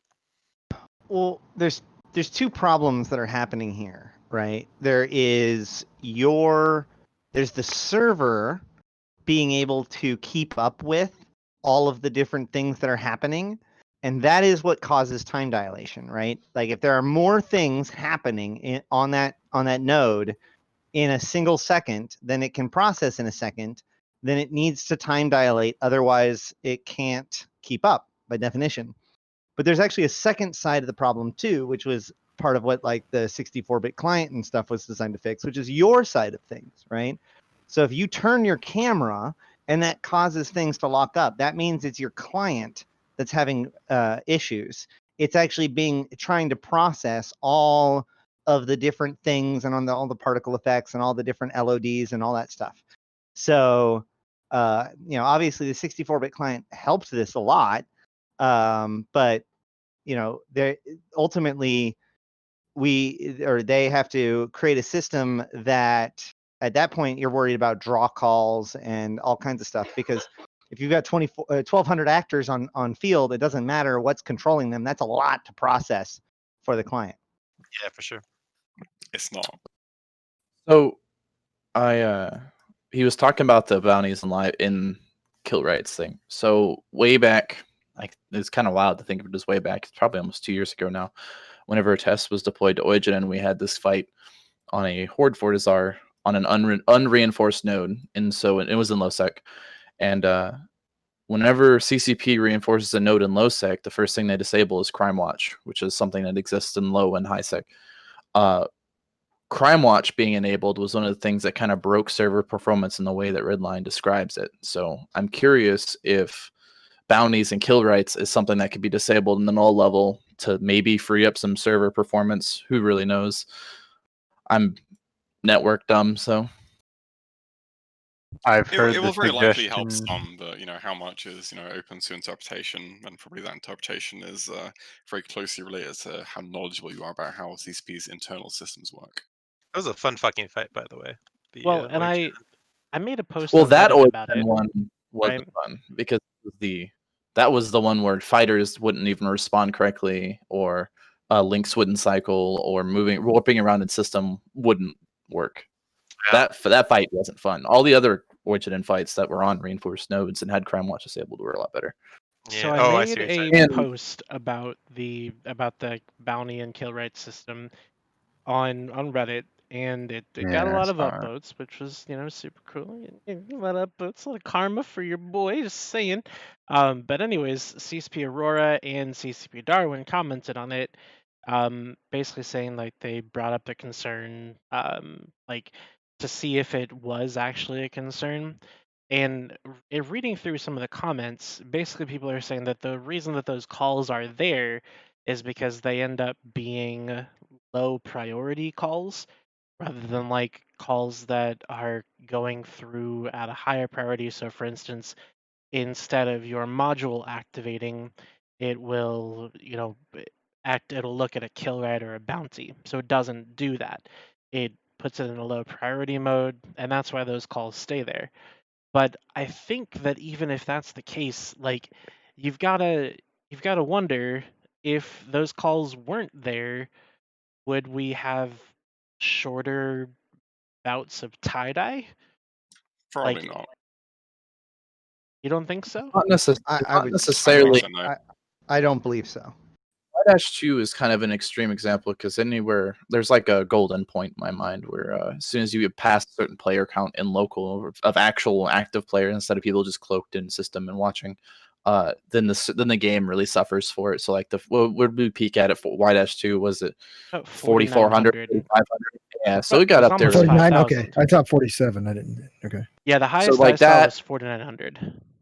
So that That's a lot of X47 people. had somewhere close to 3,000 to 4,000 to 9-4. If anybody else had to work through that fucking disaster, that was about 5,000 to 6,000 people. Once you get to that level, I just assume that the server doesn't work correctly anymore anyway. But it's not really, this issue isn't really for those fights, right? Because I don't think unless you can get the NASA supercomputer or some nonsense like that, I don't really expect at any point you're going to get a 4,200 man fight or 4,900 man fight run correctly. But it's for the ones that are like 1,000 to maybe a 2,000 people, where it's in 10% tie-dye responds kind of, but then there's the other times where it's just fucking awful to be alive. Yeah, and see those fights that are like 10% tie-dye, but the modules are responding, that's fine, right? By the way, the drawing will be at the tail end of the show, so about 50 minutes. Fuck, I shouldn't have said that because now people will just tune out and then come back in at the end of the show. It's too late for that. I mean, Westberg in chat. Oh my god. Fuck. Brother, Anyways, what have so you done? those 10% tie-dye fights where they like the modules are still working correctly, like we can deal with those, right? We know how to deal with those as being nullsec pilots for years. Like even me, I've played the game for 2.5 years now, going on 3 years, and I know how to deal with 10% tie-dye. But it's those things where it's just like the modules aren't working and all this stuff is not working, and it's painful. It's so painful because you can't even play. And that's kind of what happened in Y2 for both of the Keepstar instances. Now I will say that is not going to take away from any victory, and I don't intend for it to. Like, Goons did a good job defending. They won the timer. They won the ISK war. They did really, really well, and I will not take that away from them. But what I will say is that the performance of the server may have had an impact on how well that fight went for everybody else. I'm just... Well, I think it's fair to say that the performance of the server is going to have an impact on any fight of that scale, no matter who's involved in it and where it is, right? But it's also going to have an effect on both sides. I mean, It's rough, yeah, but go ahead. You can argue like who had the advantage from it being in that position, but regardless, you have to always expect that the servers are going to, be in that kind of state, no matter like where that fight is. When you have that amount of people and that large of a fight and objective in a system. So the thing is, and say this is saying in chat, and I understand this, is that everyone deals with the same tie-dye, but the mechanics of time dilation work differently for defenders and attackers. In the Yeah, sense like it's that not entirely true to Yes, say that exactly. everyone deals with it the the same, because defenders they have don't really. Right, so the defenders, they generally don't really need to move a lot. So if we noticed, if you look back at the actual, like I did a 4-hour stream of the entire engagement, which lasted about 3 hours, by the way, Dom, just so you know. That whole engagement, from the second everybody started jumping into the gate to the second the Keepstar repaired, it was in, like, the server was in crippling tie-dye mode, and people were saying their modules weren't even activating, anything like that. And this is all happening, and I'm sure it was happening on the other side as well, but the other side didn't have to like warp around the grid and like position themselves accordingly. Defenders get to park themselves on a citadel, which is arguably a better position for is a better position for a defender, right? Like that's not wrong. And then also Yeah, you're looking at the timer ticking down in real time while you've got carrier fighters, which should have went over earlier. I'm not going to say they shouldn't have, but you've also got carrier fighters that are basically trying to get over, and modules aren't activating because there's so many server calls. And Datus, I'm We had that issue 2 years ago. I remember that issue. I don't think anybody told us to stop whining or learn how to play the game, and nobody is saying stop whining and learn how to play the game now. It's an observation, right? It's not something where I'm saying that specifically turned the tide of the battle. I'm simply saying that this is something that I observed and may have had an impact on it. It's Well, it's interesting one of you the bring up it's one of the the things that, like becomes an impact on like your strategic planning, right? Like if you're going to go to a system where there's going to be 5,000 people in local, if there's 4,500 people in local before you decide to take the gate in, you are going to have a really rough time loading the system, right? That's like a very well-known thing. Just as a very simple example, right? Rabbit. Bunny, did you actually want to say something? Because he interrupted you. I do. I continue talking for a moment. It's something else about tie-dye, but there's something they're talking on command. Oh, okay. So I just wanted to point out, though, like we were talking about the defenders, we'll say quote unquote advantage over the aggressors. So in like X47, that wasn't really a thing. Like we continuously had to basically jump our super caps in depending on where the goons wanted to set up on the Keepstar, because they were also using Titans and super caps to reinforce the Keepstar on X47. And so that distinctly gave the goons an advantage because of the size of the Keepstar grid. We can't just like jump in first because the goons could probably just go to one side and we would never be able to hit them. And then that tie-dye, do you really want to be fucking maneuvering Titans and supers? Probably not. So I mean, when it comes to that level, I think the aggressors probably definitely have an advantage. In a subcap fight, I guess it's arguable at that point. Should the fighters have been on the Keepstar initially? Probably, but then you can also understand the whole rationalization as to like, if we don't win the fight, are we really going to be able to keep our caps reinforcing the Keepstar? No. It was just unfortunate that the server shit itself as hard as it did, which is kind of interesting considering, like, CCP does market the big nullsec things. The nullsec things, the big fights, the big brawls get, they make the news, they break the records, they get, to some extent, they get new players, at least they used to. It would be really nice if we figured out some kind of way to make them work better. I understand that if there's like 5,000 people in system, you're gonna have a rough time on a single server node. But of course, you're gonna have a rough time, but there's no reason Yeah. for shit to just not work, right? Exactly. Yeah, exactly. Because if things actually worked, I imagine the fighters would have eventually made it to the Keepstar, and then at least you may have lost something, but you'd probably still have a Keepstar timer in play.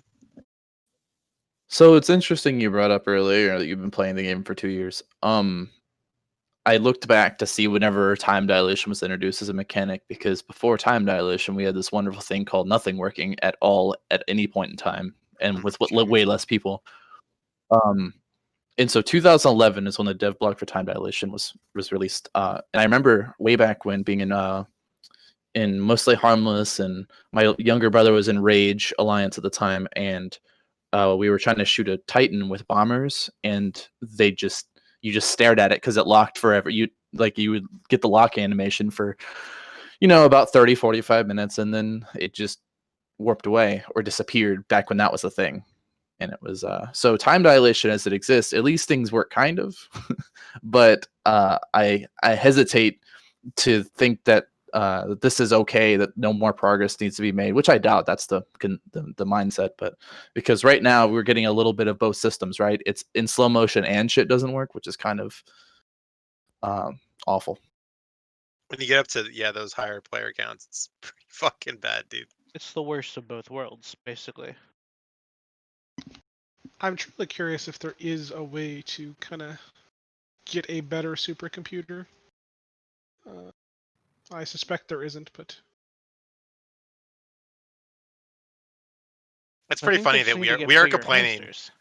We're complaining about the fact that like 5,000 to 6,000 people can't all be on a single server node all across the world, inputting massive amounts of fucking data into something. Like, it is, I do actually admire that. That's pretty fucking funny. But considering that's the game that you developed and the kind of play style that you're marketing, it would be nice if it actually worked even half-assedly in those situations, because It's- those fights do matter, right? Like they do actually matter. The funnier thing about that is, like, you're right. It's kind of ridiculous in hindsight if you don't look at any of the parts, anything else about Eve, that we have the audacity to bitch that we can't load 5,000 people in real time and all that jazz. However, and since the game mechanics require for certain objectives that much of a player commitment, it's not unreasonable to expect things at that level work, right? Yes, I know. Just, Yeah. it's the both sides of it amuse me infinitely, like much like yourself, but like it's just ridiculous. Yeah, pretty much, dude. I think the Yeah, go do a thing. I'll talk to you later. CCP needs the fucking mountain elves to come down and fucking tap on their servers a couple times and make it magic. I mean, you would think that they could just chain like multiple compute nodes together and make like an entire like server cabinet just one node. But I don't know if that's how that works. Wait, eventually AI should be good enough, right? Like if we actually, like, could AI actually fix this? It might be able to, I suppose, to some degree. I don't know anything about computers, but I would think like if you taught a computer to think enough about things, it could probably begin to ignore in real time the kinds of things that are not going to be good for the server. And, you know, I don't know. Probably have to change a lot about the game for that to work, though. What we need is EVE Online too. Yeah, dude. It's called Eve Echoes, by the way. Oh, Yeah, let's talk about that a little bit. Eve Echoes. I'm playing it right now. Rain's getting dank frags while we're bitching about tie-dye. Dude, it's actually really fucking fun shooting people. I gotta download it. So for those who are unaware, Echoes is built. It's a combination of CCP and NetEase, and NetEase is a really great marketer of mobile gaming within China. So the game has a huge like China online presence, similar to how we had Tranquility and then you had Serenity. So it was like that split system because of like the way internet works in China or whatever the fuck. This actually kind of avoids that, so everyone can play on the same server. It's very similar to normal EVE Online, so same races. EVE Echoes added an additional race. I don't really know the name off the top of my head or what they're You're going talking to about the Yanyong. Yeah. That's not an additional race, by the way. Additional It's a playable faction. race. It's not It's it's not faction. additional. Yeah, it's just they provide their own ships. You can't be a Yanyong, but you can get Yanyong technology and be friends with them. But yeah, so there's that additional thing. They've also had a different way of doing the classes. So, for example, they have like you have a ship, but it's so like I have a Thrasher, but it's a Thrasher trainer. And then you have normal Thrash, and then it's like T2 Thrasher, and then it scales up, right? So you have like your normal, like your bombers, your interceptors. I haven't seen Dictors, and I don't think they have bubbles yet in game. There's another thing where they don't have scrams yet in game. And currently, disruptors are NPC drops only, so nobody has a point disruptor. So PvP is currently, can you kill your opponent fast enough before they warp off?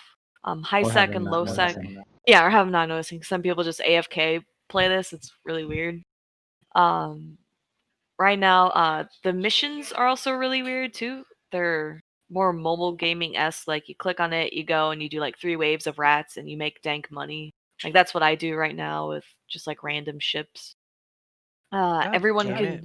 yeah, everyone can do PI, everyone can do mining. It's actually I think the greatest way to make money. So a lot of folks right now who have history of Eve are just grinding missions and buying Plex. Because Plex is already in the game. Being a mobile game, a lot of folks would be like, "Oh my god, pay to win, blah blah blah."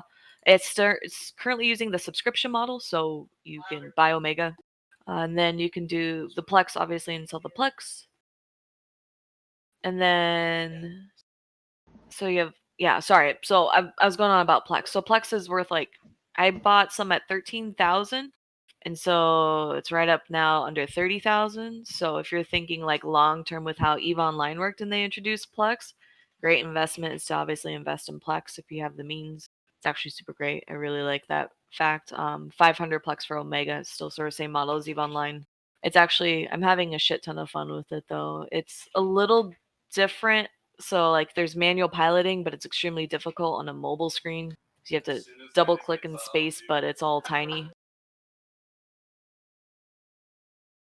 You can play on an iPad though, probably, right? Yeah. Yeah. Yeah.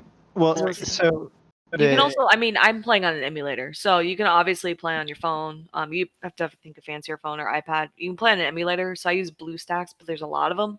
So if you're like, I want to play, but I don't want to be a mobile gamer, or whatever the fuck, you can definitely play. To be fair, you know, manual piloting in EVE on a PC is difficult enough for a lot of people, right? Yeah. So I tested. I mean, you just double click in space. The thing is, sometimes you kind of mess up. So you'll like double click on your ship, stopping in game. You have to click on your ship and then click stop. So, but you warp really, really fast. So like a lot of times when I jump gates, and autopilot's like super great in this, by the way. But a lot of times I'll jump a gate and instantly warp before I even load the grid. If you want to do pirating in low sec, you will get instantly killed on any station or gate. And if you shoot someone, you get a timer, so don't warp to a station or gate. It's different than EVE low sec, where you get the suspect timer and then others can engage you. And this, you get the timer, but then every NPC will just shoot you. So you have to warp around to like celestials or whatever. Sorry, I'm being really quiet. Apparently, there's a fight about to. There's a little fight that happened, and there's another fight that's about to kick off over here in good old Y-2ANO. Imagine that. Y-Tech 2 is a little hot right now. Yeah. Is ASP gonna smash some skulls or what? Y-2ANO's got about 530 some people in it. Like there's Yes. an Astra House. I mean I can. I just if I do, then I can't put this all on the podcast. I can't put the rest of the show on the podcast. So was there anything else we wanted to talk about? Or do we pretty much cover everything and we can just switch over to the I do fighting? on the subject of echoes. I do want to say that inside of echoes there is a thing called the Hitchhiker's Guide to New Eden, and in that is a whole bunch of interesting backstory and doodads and stuff.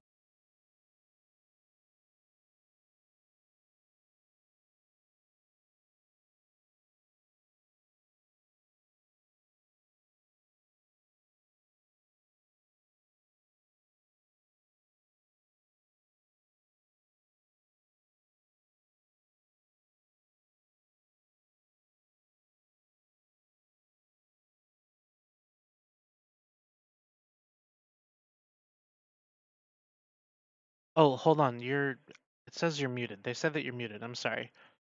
You're not supposed to be muted. Let me fix it real quick. Okay. Try to talk again. Hi, can you hear me? Okay, I'm so sorry. No. Well, I mean, hell, it might be my internet connection. No, it was me. I switched to the fight broadcast screen, and for some reason it doesn't like the voice, so it cut you off. Tracking. Yeah, all I'm saying is that Eve Echoes has some very interesting implication for the story of the game. There's a lot of stuff in what's called the Hitchhiker's Guide to New Eden in Eve Echoes. The Echoes universe itself is actually a parallel universe that was split off from ours during the Caroline Star event in 2015, in which the massive star at W477 TAC-P exploded and caused the drifters to attack and a lot of the other pieces of the precursor crisis. Inside of Echoes, there's some very interesting information that, if it is considered to be canonical, would have profound implications for our understanding of EVE Online. And from my understanding, the NetEase developers have suggested that there will be cross events between the New Eden that we know and the Echoverse. So, and what they seem to be building is a mythology of a multiverse where there are these multiple dimensions, and the Trig may be involved, the Y-2ANO may be involved, and there is this new cult, the Kasoi cult, that is rising within Eve Echoes. So just like Invasion suddenly became important to everyone, Echoes might be something that people might want to just pay attention to, because it may have implications for EVE Online in the future. So all I heard was play Eve Echoes, join a cult. That's Yes, exactly what I heard. Yes. Yeah. Fair enough. It looks like a very interesting game. I don't know. From a mobile gaming perspective, would you say that it's definitely top of the line, or how would you rank it on a mobile gaming platform criticism ratio, because I don't know anything about mobile games. I don't play mobile games, but a lot of people are playing it now, and they seem to So- like it a lot. Rain, how's it look on the emulator? Pretty good. I think it's good. I don't think I have my emulator set up right because when I first start the game, it gets kind of graphic-y, like pixelated and stuff. And I also am using skins because they actually like have skins and stuff. So obviously I'm using a skin, but it also doesn't show on my ship. So I think there's something wrong with my in the way I have it set up. Obviously, I'm kind of not playing from my home, so I don't have the capacity to use my Yeah, frame. yeah. I'll give it a try on an emulator. See how it looks. I would So say like if you're an my e you want something to do, 100% try it on an emulator. If you don't like it, easy uninstall. Yeah, exactly. Yeah, exactly. yeah, so my observation of Eve Echoes, now my mobile gaming experience is limited. I play the things like AFK Arena, Tap Titan, Raid Shadow Legends, all these kind of things that you can literally, and you have to forgive me for my colorful language, you can literally play these games while you're taking a shit, right? Like they're toilet games, and that's what It's mobile kind of great games. from your phone on. That's what else are you gonna do? Fuck. Take a shit. Anyway, mobile games to me are toilet games, right? And I don't think Eve Online could ever be a toilet game. So I mean, you could prove me wrong and say, "Look, man, I know someone who plays Eve Online on the computer on the toilet." You're wrong, and that's fine if you say that. I did it this morning. But I don't think that Eve is the kind of game that you should be able to invest that little amount of time in and be successful at it, right? Does that make sense? I think the thought though, right? Like especially with Echoes, and most mobile games in general, is that instead of sitting on the toilet or like taking a 5-minute break at work, a lot of folks, especially if you think China, have like an hour-long transit or transit to work or whatever. And then so they're bored as shit sitting on the subway or whatever, and then they have an hour long way home. So it's at least 2 hours a day you're just you're just bored out of your fucking mind, dedicated to mobile gaming, which is pretty reasonable. Like I could make a million isk in 2 hours and I could buy a shit ton of Plex for it, and then I consider that a successful day for me. If you're thinking like, are we going to be sitting here having 5-hour long fights with 4,000 people in Y-2ANO and 10% tie-dye? I don't know if Eve Echoes can reach that, but I'm going to say PvP in this is absolutely hilariously fun, and I had a shit ton of fun just murking nerds. And I mean, doing a mission every now and then, between things is perfectly reasonable. So it's enough to where you can just do it quickly. Yeah, so like let's say I'm in Y-2 and 10% tie-dye, I could be playing Eve Echoes in the fucking background, right? Or if I'm waiting in between matches of like my CS:GO game, or I don't know, I've been playing a shit ton of Among Us and I've been playing Eve Echoes in the background versus like Eve Online, which takes a lot more focus. Or if you're on the toilet. Eve Echoes is very much a matter of embrace the automation. You have much more control over having just kind of the app play itself. You can say, oh yeah, I can hit one button and it'll lock as all of the targets I can lock based on my lock numbers. And my modules will literally go from one after the other, after the other, after the other. So it's almost like VNI ratting is the default. And so for the most part, it's more about like something that you just kind of keep an eye on and check in on. I unironically autopilot like everywhere. And so it's like, oh, 22 jump, blah, blah, blah. And then 30 minutes later, I'll open it up and keep on going. It's like something that seems to be happening disconnected from you some of the time. Now, granted, I've also lost a Dragoon, so your mileage may vary. Did you die while ratting and someone PvP'd you? Oh no, I think I just died to the rats because I'm pretty sure I just hit warp to the site and then just forgot about my game. But that's what ADHD is all about. Oh, I've killed a lot of people where they just like warp in, start shooting rats, and I just fucking ram them with a thrasher and just murk them because they don't warp off. This game's hilarious because there's no disruptors. The cheapest disruptor is like 15 mil, which is an insane amount of ISK for people That's trying just to bonkers amounts of ISK. That is that's like 3 entire cruiser fits, just for the record. Yeah, and my biggest fear is that I'm gonna be PvPing and I'm just gonna ram someone because I don't have a prop mod. I can't even find a micro warp drive. Everything gives me afterburners, so I'm just like whatever. But I'm just afraid I'm gonna ram someone and they're just gonna disrupt me and all their friends are gonna warp it and kill me. Is there no industry? Oh, there's tons of industry. Most people do. There's PI, mining, and hauling. So you can get blueprints, and then you mine the materials. I think you reprocess them and make the stuff. But then you also need PI. But PI is simple enough. Like I can get any ship, warp to a planet, like start clicking on the buttons. I really don't know what the buttons do, but I click the buttons and it gives me materials. I'm really bad at PI on EVE Online, so I don't really understand how this works. But I have a what is it, like a mining colony in Amamake, and it's just sitting there mining for me. Well, that's nice.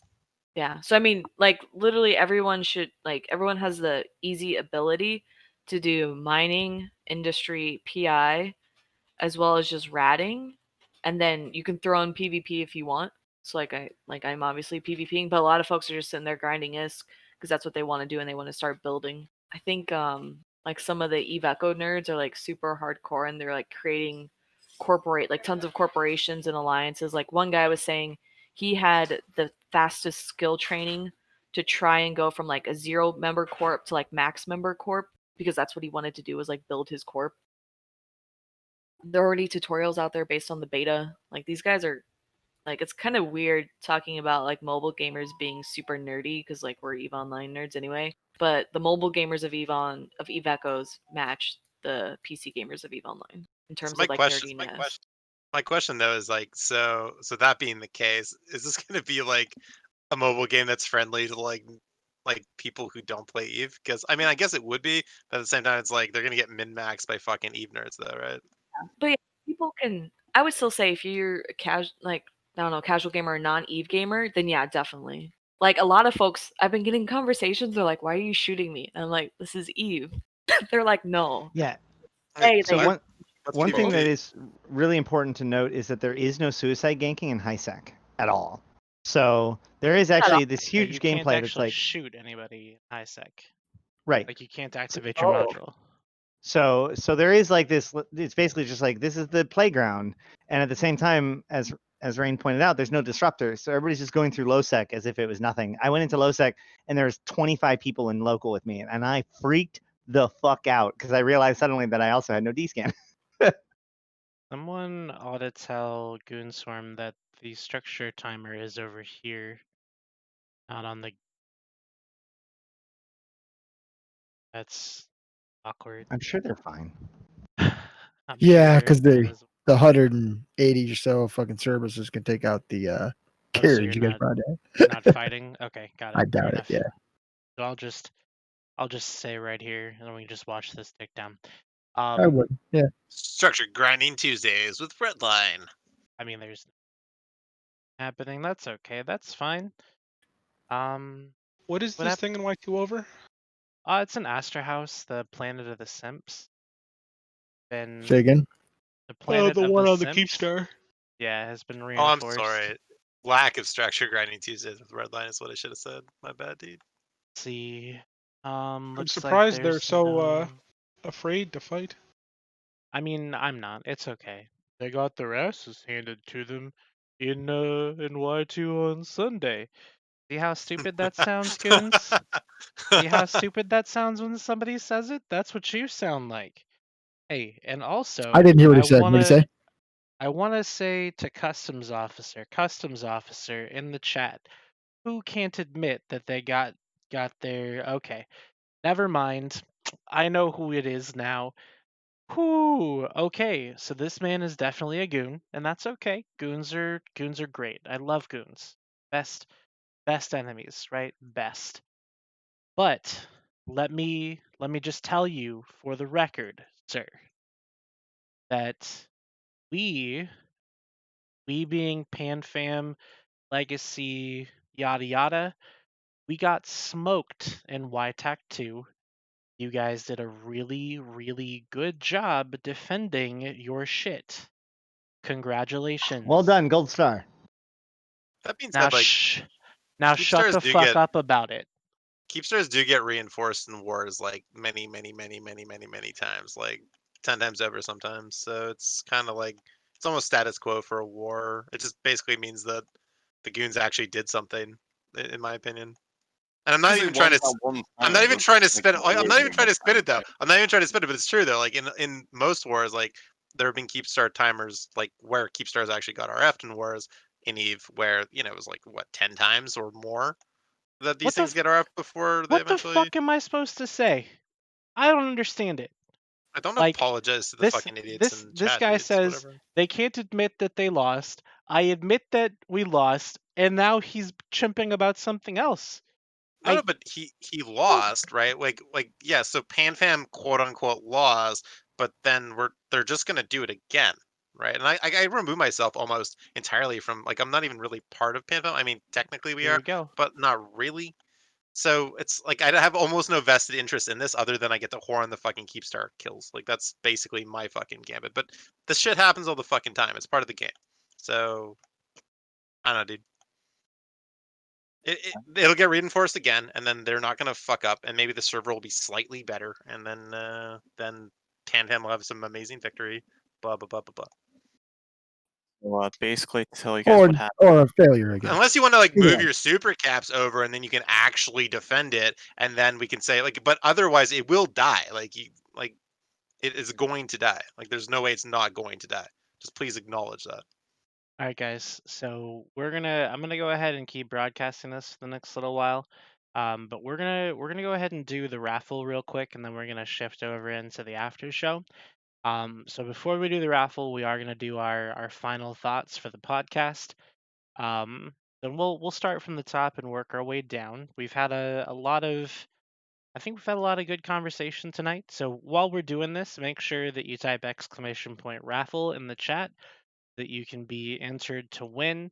It's a 500 plex giveaway just to celebrate the fact that we've run like 20 something episodes of the show, and you guys are supporting us, so we're gonna support you a little bit back.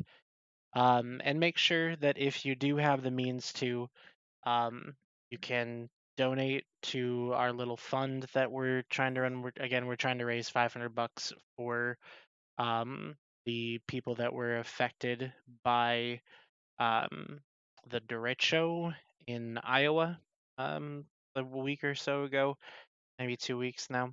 The goal is $500. You can click the donation link down below, and I will also put it in the chat for you right now. Any little bit helps. Appreciate that. So let's do these final thoughts from the top to the bottom. Start with Persistent, the man who never has a portrait. Yeah, thanks a lot, Redline. Can you guys hear me actually? Yeah, we can hear you. Okay, cool. Okay. Just want to say I finally fed another Nestor. Yeah, Trying it to was beautiful, trying Nestor. to bait out that fight. I was this close to warping off, and then the Serps just fucking alphaed me, so that was fun. But Can you link the I'm Kimmel and Loco so I can see it? sure. Hold on. If you need Yeah, help with there you that, I'll go. get that. But Can you link it in game though? I'm glad that I could feed more Nestors to Imperium. It's kind of my my story arc here. Yeah, this is a So little yeah. cheaper, Nestor, than last time, isn't it? Unfortunately, yes. I'll bring in Officer Mod very soon. I was all excited when I saw your Nestor, and then I go, "Oh yeah, kill me." Purple Nestor, dude. Do the purple Nestor. I knew 'Cause, it'd be blingy. Yeah, no, my plan was to like warp into the middle of those Serps and start like smart bombing, but as you can see, it didn't work out very well. Bombing Right, things right. with Right. like over 50k EHP. Yeah, it's rough. And then so Karama, what's your thoughts for tonight? Okay, might be AFK if that's the case. Later. Rich, do you have any thoughts for us? Brain dead meerkat.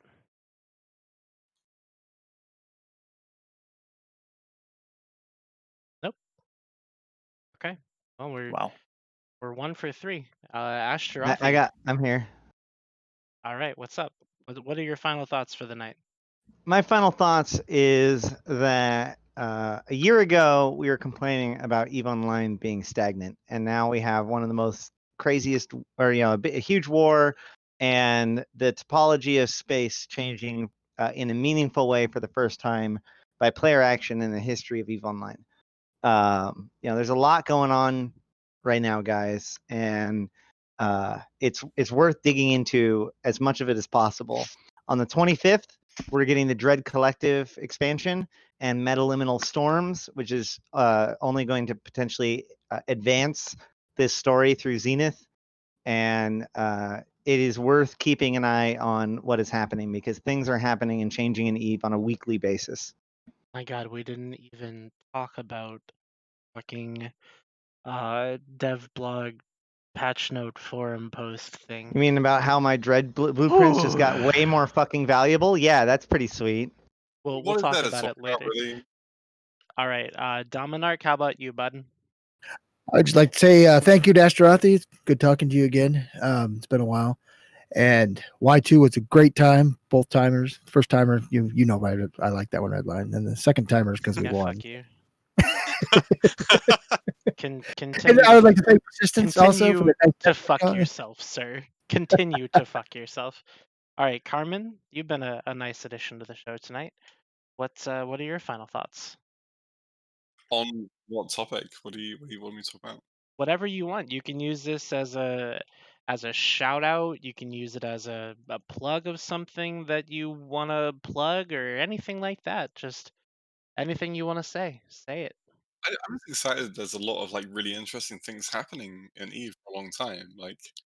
I've been playing EVE for about 14 years or something like that. I've been like involved in nullsec like for maybe 3 or 4 years, something like that. And this is this time in history of EVE. There's a lot of really cool things happening. And that's not like normal. It's not historically been a thing. There's been a period of time in which there's been like these really big upheavals of like what are the established norms. It's very cool, it's very interesting, and no matter which side of history you find yourself on, it's exciting and it's interesting, and I'm glad that there are these things happening. Yeah. All right, Loki. Yeah, shout out to I don't know. I started a corp called Banana Republic. If you want to go do something cool in non-null block esque kind of things with lots of PvP, go ahead and take a look at that. Also, shout out to donating to the Iowa shit. Make sure you guys actually do that, please, even if it's just a couple dollars. Every dollar counts. Thank you. And Rain? And just none of it goes to Dominarch. So there you go. 0% of it goes to Dominarch. Yeah, confirmed. If you need it, you'll get it. And I will say that we are already 1/4 of the way to the goal. So I mean that's pretty cool, and that I appreciate that. All right, Rain, what are your thoughts for tonight? Shout out to you guys for doing that. I didn't have any say in them doing this, just so you guys are aware. I love doing charity drives though. That's probably what I'll be doing for the next 2 months. I go back home tomorrow. I'm just glad to be back, team. I missed you guys. Glad to We're have glad you We back. miss you too. Glad Like to the have show is shit without you, to be honest. So I'm Fuck just you, gonna Loki. Was it a disaster last week? I didn't even watch it last week. Was it bad? Nah, it was actually not bad. It was pretty good, but we still We miss you though. let Fountain Frank host last week's episode, and it Oh turned yeah, out no, as that. you'd expect. Yeah. Oh yeah, actually that was horrible, but the one before that was okay. So it's whatever. Normal at all. It's funny. Don't All be right, so and Villy. Shoutouts? Yeah. Question. Who do I shout out? Let's do let's big shout out to Farmstank and Ibn for taking the fleets tonight. I wasn't feeling great, so it was good for them to step up and cover and get all the stuff done. Block goons and initiative out of catch. Much appreciated. Good work. Keep them from reinforcing the timer in Y2. Well, no, this Let's is see. Pro God fucking with them now. Oh, is it a little Harpy fleet? Something like that? Right. Well, I guess that just leaves me. So, I guess thanks guys for watching. I'm gonna go ahead and we're gonna do the raffle here in just a second. And remember these kinds of things, these are pretty common. We didn't do in the last couple weeks just because I didn't really feel like it. But we're gonna keep doing it. So you get another couple minutes to enter the raffle. Go ahead and type !raffle in the chat, and we'll pick a winner here in just a few. Again, just a reminder, you can donate to the Iowa cause. It's streamlabs.com/Trash Talk Tuesday. That's for anybody that's listening on the podcast version of Trash Talk Tuesday, which goes live on anchor.fm every Wednesday at 1900, along with a premiere on YouTube, just in case you guys want to experience it all again like it's brand new. And with that being said, we're going to call it for the night, at least for the podcast version. We are going to continue to stream though afterwards because I got a really good shot of these fighters, so I'm going to make sure that I